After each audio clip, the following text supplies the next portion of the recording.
குழந்தைகளா, நம்ம இப்ப கொடிக்கா புலி அப்படின்னு ஒரு மரத்தை பத்தி பார்க்க போறோம். இது இருக்கு பாருங்க, பாத்தீங்களா? இந்த மரம் பாத்தீங்களா? முள்ளு நிறைய இருக்கு இல்ல, சின்ன சின்னதா இலை இருக்கு. இதுதான் கொடிக்கா புலி மரம். இதுல கொடிக்கா புலின்னு ஒரு காய் வரும். நம்ம கொடிக்கா பள்ளின்னு சொல்லுவோம். பேச்சு வழக்கில் அப்படி மாறி போச்சு. அந்த காய் அப்படியே ரவுண்டாக சுருட்டின்னு இருக்கும். உள்ளே வெள்ளை சிகப்பு அந்த மாதிரி ரோஸ் கலந்த மாதிரி இருக்கும். அந்த கொட்டை கருப்பு கலரில் இருக்கும்.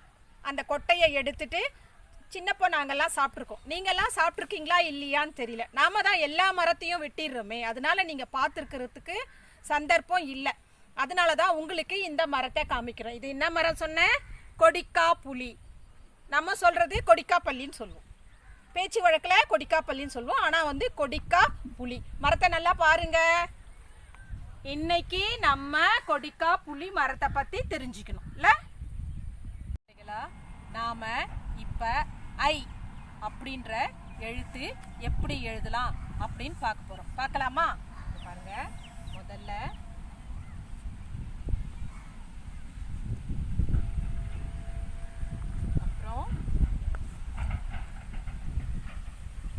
அதுக்கப்புறம்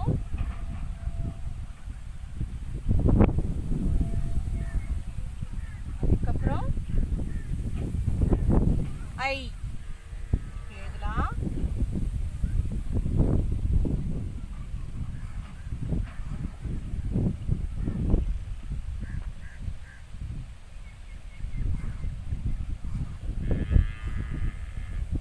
ஐ எழுதலாம்.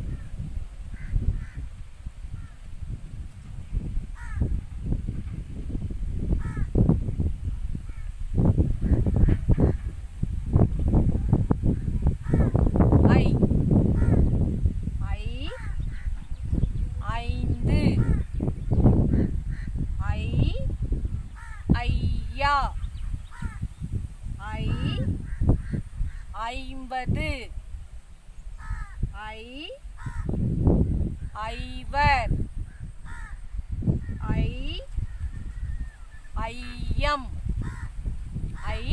உங்களுக்கு கொஞ்சம் எழுதுறதுக்கு கஷ்டமா இருக்கிற மாதிரி இருக்கும்.